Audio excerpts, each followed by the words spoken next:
진짜 정치에 대해 다 알려준다. 박스트라다무스의 진정. 쏟아지는 소식들 속에서 깊이 있는 분석을 들어보는 시간이죠. 이미 모든 것을 알고 계신 분, 바로 그분, 박스트라다무스 박지원 대한신당 의원 연결돼 있습니다. 의원님 안녕하세요. 안녕하세요. 민생당 박지원입니다. 민생당 박지원님. 근데 의원님 건강 괜찮으십니까? 목소리는 아주 좋아 보이는데. 예, 좋습니다. 네, 사실 여의도에서 가장 건강한 사람 1인 중에 한 분인데요. 제가 운동을 많이 하죠. 네, 그 코로나19 공포가 결국 국회까지 갔네요. 확진자가 다녀간 사실이 밝혀지면서 폐쇄가 됐는데 이렇게 되면 일정에 차질이 많이 발생합니다. 어떻게 보세요?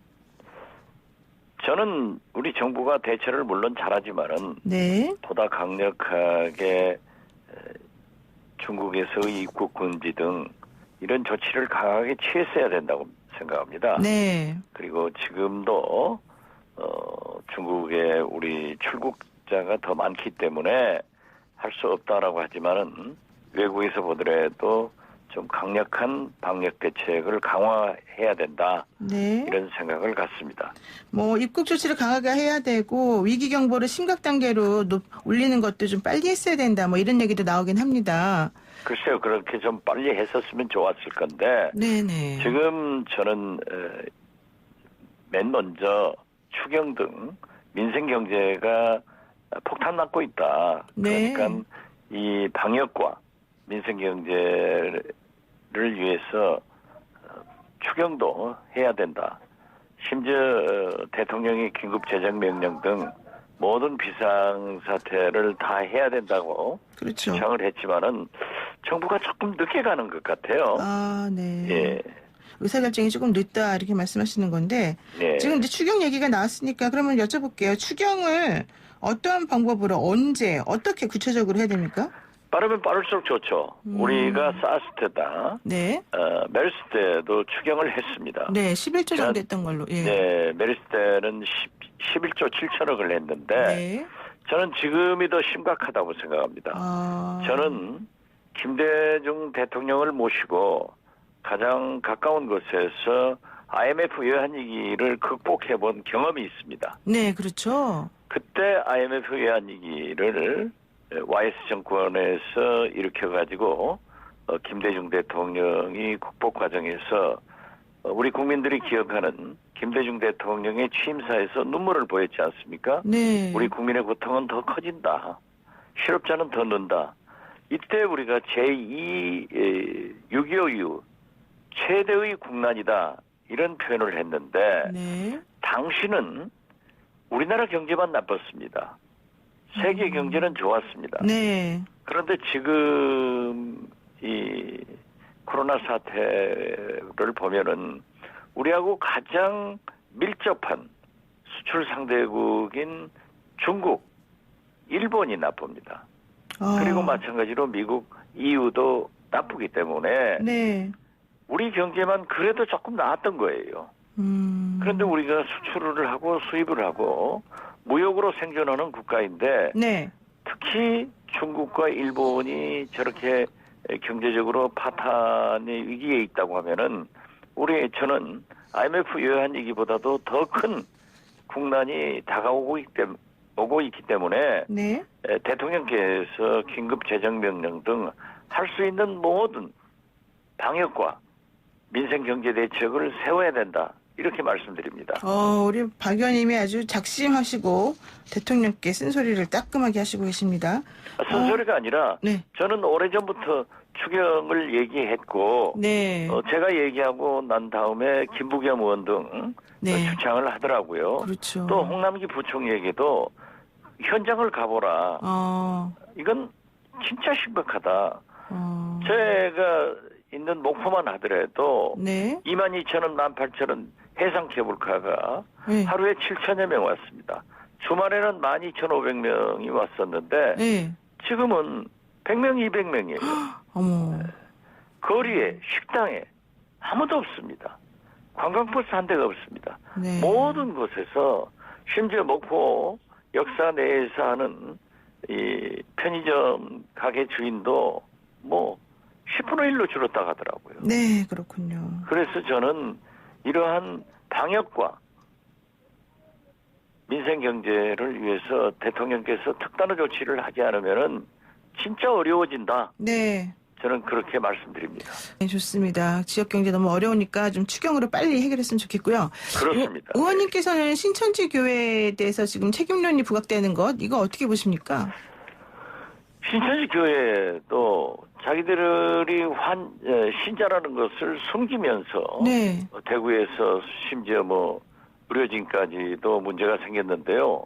정부에 적극적으로 협력을 하고 이게 숨길 일이 아닙니다. 네. 그렇다고 하면은 경기도 이재명 지사처럼 네. 긴급명령권을 발동해서 물론 우리 목포에도 신천지 교회가 있습니다.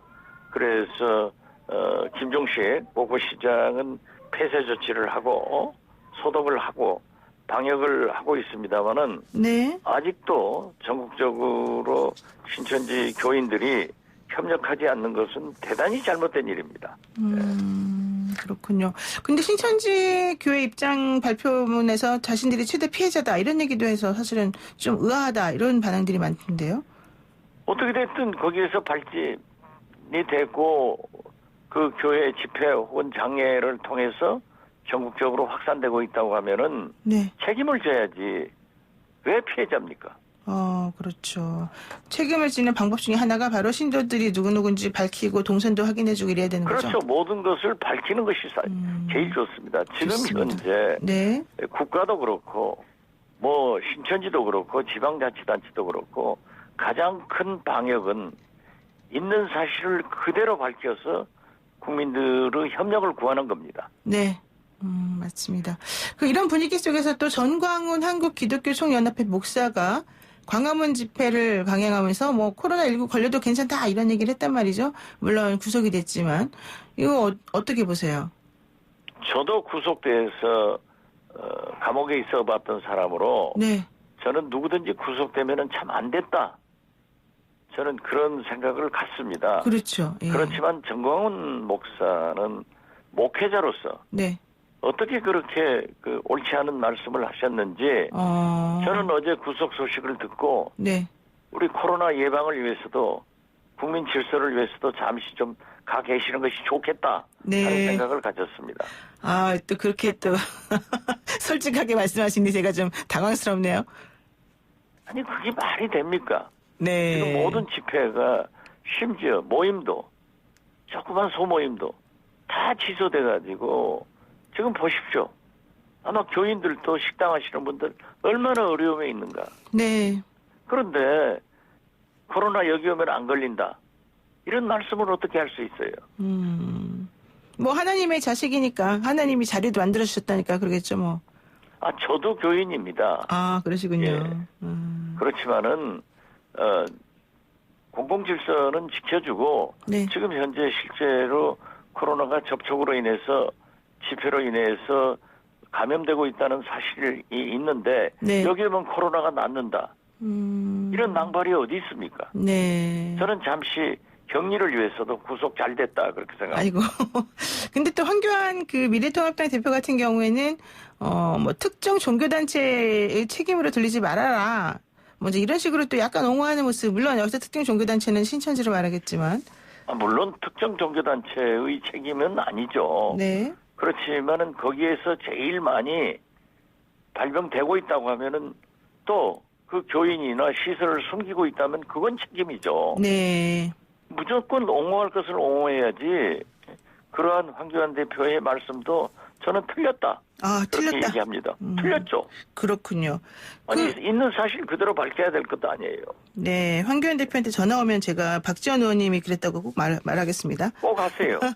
그런 예. 그런 법이 어디 있어요. 네. 지금 현재 신천지가 물론 종교이지만은 이러한 비상사태에는 교인들의 동선과 교회 시설을 또 장례식장에 갔다 온 그러한 모든 것을 밝혀줘야 될 것 아니에요. 네. 모든 게 숨기고 소위 의료진에서도 숨기고 있다가 감염되니까 사실은 내가 신천지 교인이다. 이러한 데를 옹호해서 정치 지도자가 표받으려고 하는 일은 있을 수 없는 일입니다. 네, 그렇군요. 밝혀야 됩니다. 네, 잘못입니다. 네. 좋습니다. 이제 정치권 질문 여쭤보겠습니다. 바른미래당, 대한신당, 민주평화당이 어제 합당을 선언하고 신당의 당명을 민생당으로 확정을 했거든요. 민생당, 이렇게 이 당명에 담긴 의미가 뭘까요? 우리는 줄기차게 정쟁보다는 민생을 보듬어야 된다.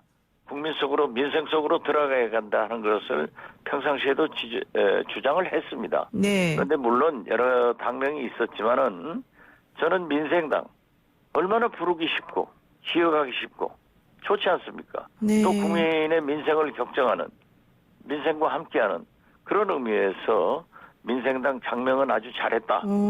그렇게 생각합니다. 그러면은 민생당이 앞으로 선거에서 민주당하고 선거 연대를 하거나 아니면은 비례당을 좀 같이 합동해서 만들 그럴 가능성도 있습니까?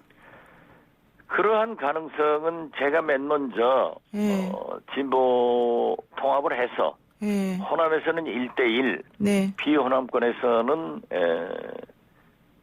연합공천을 했으면 좋겠다. 네. 라고 했는데 4+1 할 때는 우리 말을 듣다가 네. 지금은 민주당이 오만해져 가지고 하지 않는다. 하지 않는다고 하는데 어떻게 할 수 있습니까? 어제 우리는 우리의 길을 네. 가야죠. 네. 어제 인터뷰 보니까는 의원님께서는 비례민주당 뭐 이런 거 전부 다 너무 늦었다 민주당이 이런 얘기를 하시던데 그래도 저는요. 같이 합쳐서 만들 수 있는 거 아니에요? 미래한국당을 창당할 때 네. 반드시 민주당도 미래민주당을 만들어야 된다. 네. 선거는 이기려고 하는 거고 지금 현재 민주당이 과반수 못 되고 네. 아무것도 못했지 않냐. 네. 결국 4+1로 그나마 검찰개혁 이런 것은 조금 나갔지만은 네. 절대 안 된다. 그러니까 미래한국당을 창당함으로써 네. 준연동제 축소서 뭐 준 거 아니냐. 네. 그렇다고 하면은 민주당에서도 이에는 이 네. 그런 생각으로 미래민주당을 창당해야 된다라고 제가 강하게 권했습니다. 네, 그랬군요. 그랬더니 명분도 없고 네. 절대 꼼수당은 하지 않겠다. 저는 최근까지도 그래도 그렇게 해야지 않냐 안 하겠다고 했는데 네. 이제 와서 위성정당을 만든다고 하는 것은 집권 여당으로서 옳지 않은 일이죠. 네. 명분이 없는 거예요. 그렇군요. 어떻게 국민을 설득할 거예요. 네. 그러나 또 만들지 않으면은 의석수를 일당을 네. 한국당에 넘겨주는 그러한 분석이 나오고 실제로 그렇게 된다. 저는 그래서 민주당이 네, 네. 명분도 상실했지만은 네. 원내 일당을 한국당에 넘겨줬을 때 네. 과연 어떻게 될 것인가? 네. 문재인 대통령에 남아있는 임기 2년은 네. 어떻게 할 것인가? 네. 도대체 알겠습니다. 생각이 부족한 당입니다. 예, 알겠습니다. 생각이 부족한 당이다. 알겠습니다. 오늘 말씀 여기까지 듣겠습니다. 고맙습니다. 네, 감사합니다. 네, 지금까지 박지원 민생당 의원이었습니다.